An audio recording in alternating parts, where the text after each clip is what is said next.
Hello everyone, I want to make a video sermon.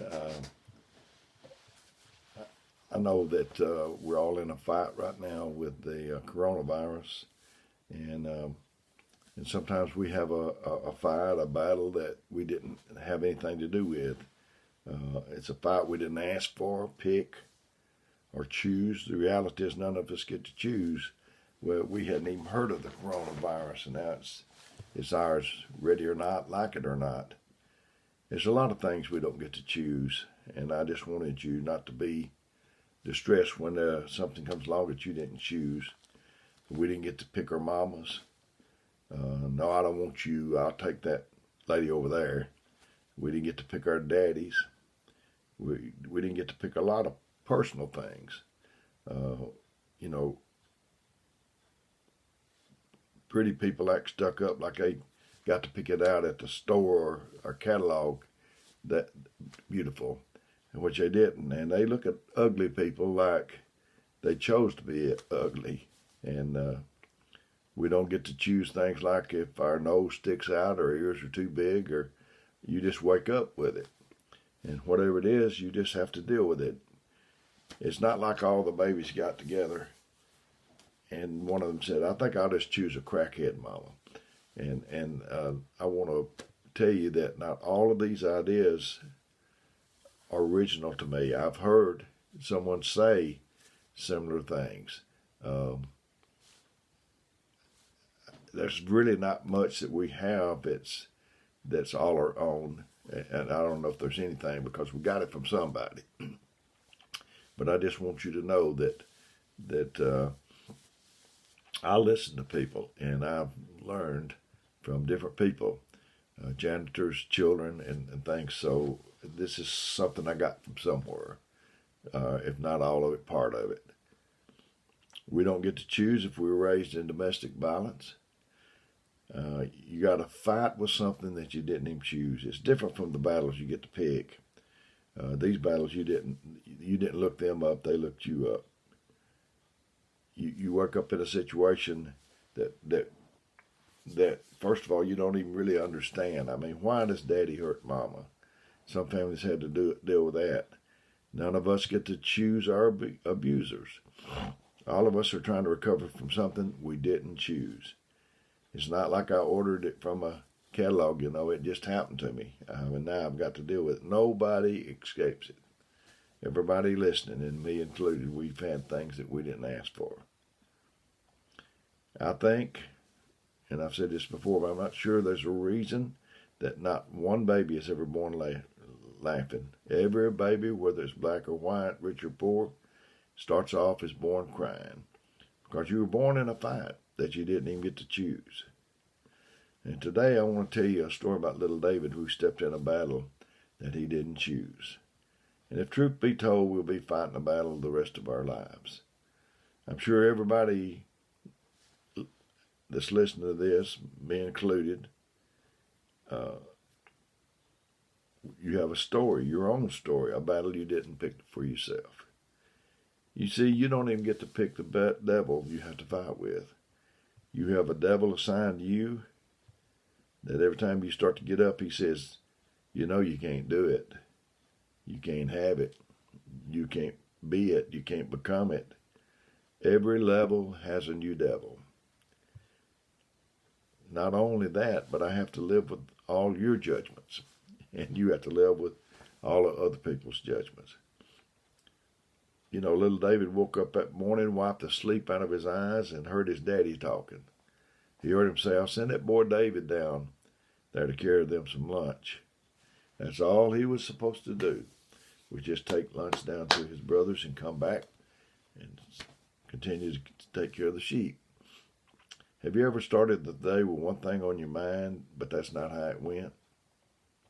And how it went changed your life. Now let's add it up. I'm going to read 1 Samuel 17, 21 through 29 in the King James Version of the Bible. And it says, For Israel and the Philistines had put the battle in array, army against army. For Israel, and David left his carriage in the hand of the keeper of the carriage and ran into the army and came and saluted his brethren, and he talked with them behold, there came up this champion, the Philistine of Gath, Goliath by name, out of the armies of the Philistines, and spake according to the same words, and David heard them. And all the men of Israel, when they saw the man, fled from him, and were sore afraid. And the men of Israel said, Have you seen this man that is come up surely to defy Israel as he come up? And it shall be that the man who killeth him, the king will enrich him with great riches, and will give him his daughter, and make his father's house free in Israel. I'm going to talk about this in a minute, I hope, but this is significant. And David spake to the men that stood by him, saying, What shall be done to the man that killeth this Philistine from Israel? This Philistine, to take away the reproach from Israel. And who is this uncircumcised Philistine he should defy the armies of the living God? And the people, he asked, they had already told him, and he asked again. He wanted to be sure before he committed. And the people answered him after the same manner, saying, So it shall be to the man that killeth him. And Eliab, his eldest brother, heard when he spake unto the men, and Eliab's anger was kindled against David. And he said, Why camest thou hither? And whom hast thou left those few sheep in the wilderness? I know thy pride and thy naughtiness of their heart, for thou art come down that thou mightest see the battle. And David said, What have I now done? Is there not a cause? Is there not a cause? Some things there is a cause. Some things there's not a battle worth fighting. And,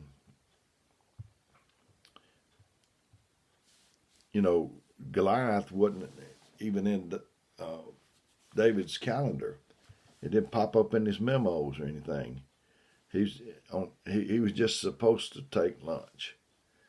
And everybody has Goliath, your giant, your devil to fight. And Goliath is always at the gate. When you're seeking something and you're trying to obtain it, in your life, Goliath is there every time. And, the lion in the forest roars, and just the roar freezes people. So there's Goliath there. You think you want it, but you see old Goliath there, and you think, well, maybe I don't want it that bad. Here comes Goliath. And everybody has your Goliath, your devil, your giant to fight.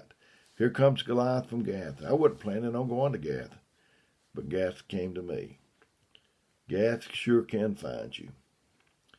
And David heard him, and it said, Ain't it funny that some kind of way you always hear your giant? I believe this is something good today. I sure do. They were sore afraid. Have you ever been sore afraid? Afraid is a feeling for a moment, but sore afraid lingers on and on. I think right now with the coronavirus, we've got a lot of lost people, and that's the way it was when I was lost. I was sore afraid. I wasn't afraid. I wasn't tore up for a moment. It was until I got it worked out kind of deal. So what it meant for David or anybody that killed Goliath, it made him make him free. It meant no taxes. You kill this and you don't have to pay any taxes. You kill this and you can change your family's environment. If you kill this, it'll put you on a completely different trajectory.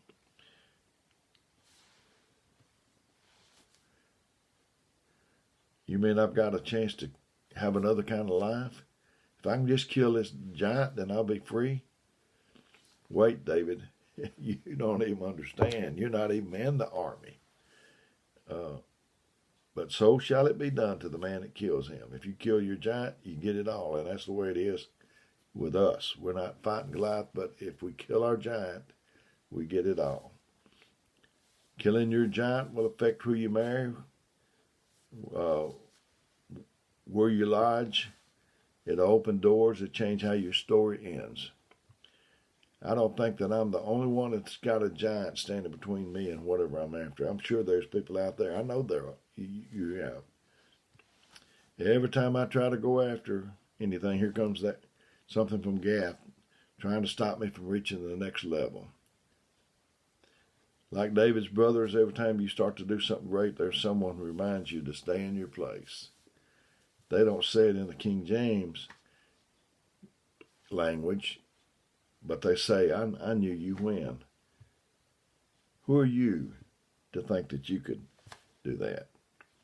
Now, I remember when I first came into the ways of the Lord 43 years ago, me and Brother Jack Kelly, we sat on the piano bench. Other people sat on there too, but mainly that's where we sat, and in service and meeting, and there's people. We both wound up in the ministry, and there's people that still see us sitting on the piano bench. And now this to David didn't come from the giant, but it comes from the same brother that he brought lunch to. You're trying to help people, and that's where you get your grief sometimes. How can you eat my lunch and talk against my destiny? Eliab is related to my history, but not my destiny. It's a funny thing, but I heard a man say when he talked to people back home from his past, they can't relate to his now. And when he talks to people from his now, they can't believe and relate to his past. You know, people will think you got what you got without a fight. I'm here to tell you that you're going to have to fight to get there. I had to fight for every little inch of ground. Eliab told David to go back home to what Eliab perceived David to be. Your sheep's calling you.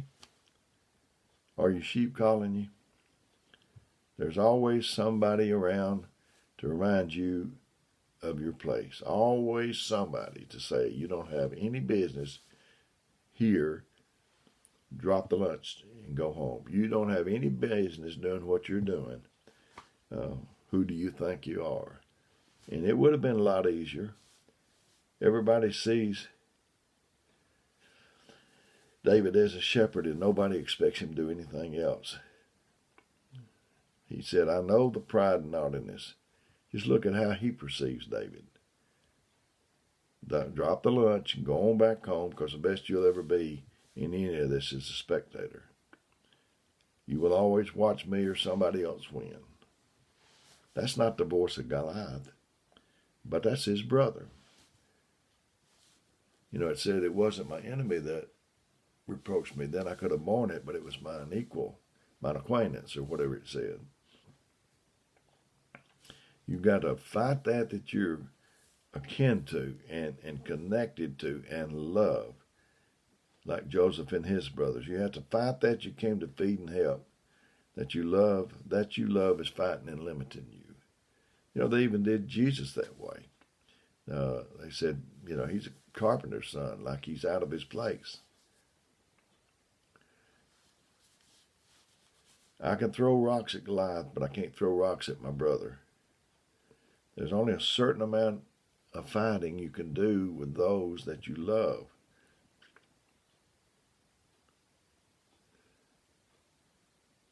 The greatest response to a devil is a decision.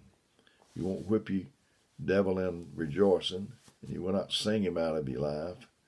You will not beat him with your talents. You have to make a decision. Is there not a cause? Or in other words, ain't it worth it? Ain't it worth it?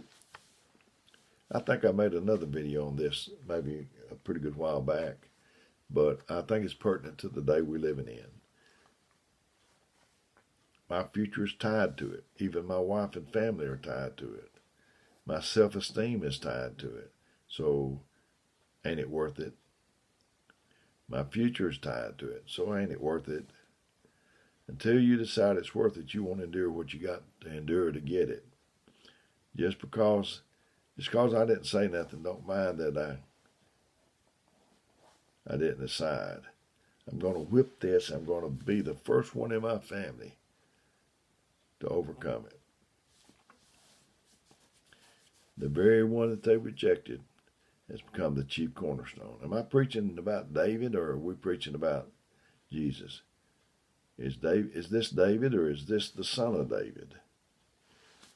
Jesus came down through 42 generations just to bring us some lunch.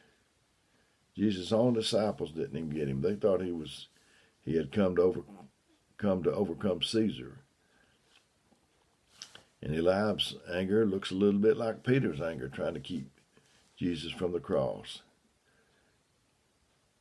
Now, there's more in me than what you see. And there's more in you than what other people see. I have decided victory don't have anything to do with how you feel, but how you decided. I'm trying to figure out if this is about David or Jesus, who is the son of David, or am I preaching about you today? You see, if it's true about David, if it's true about Jesus, then it's true about you. You too have something that keeps coming down from Gath, snorting at you. It's telling you can't do and what you can't be. You know, until your calling eclipses your circumstances, it's the cause that brings about the effect. David said, they're not a cause.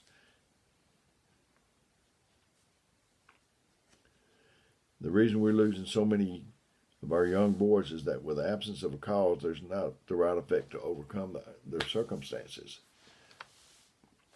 If you don't give a man something more than important than his feelings, he will always digress back to his feelings.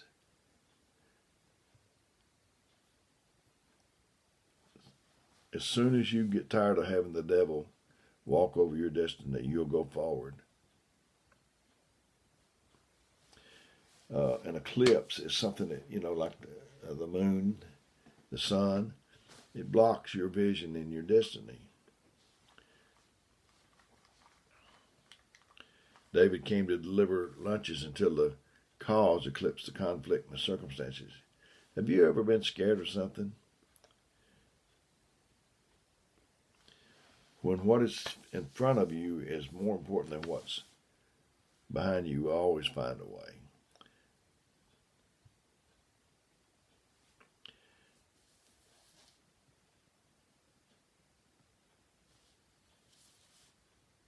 So we need to find the first thing that's bigger than the thing that you're afraid of. You need an eclipse. Until you believe you're enough. I don't need Eliab to believe in me. I don't need the armies to help me. I don't need Saul's army, but I just use what I have. What I have is enough. Until you decide who you are and what you have is enough, you'll never defeat the enemy. It is not so much about you, what you have in a bag, as what you think you have in a bag. And I know who my rock is, Jesus.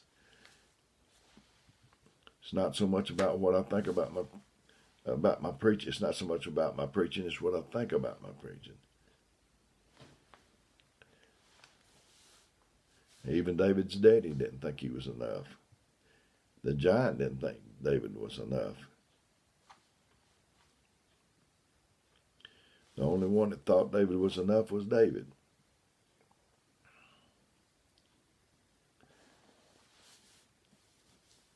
Yeah, what I'm giving you, David's enough, and you're going to have 4 rocks left even.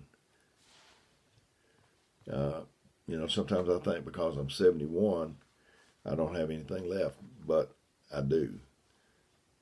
Believing in your rock won't be enough if you don't throw it. Throw that thing. I know it's little and they laugh at it and it's not as big as what other people have to use. I'm tired of, faith without works is dead. David was brought to his shifting place.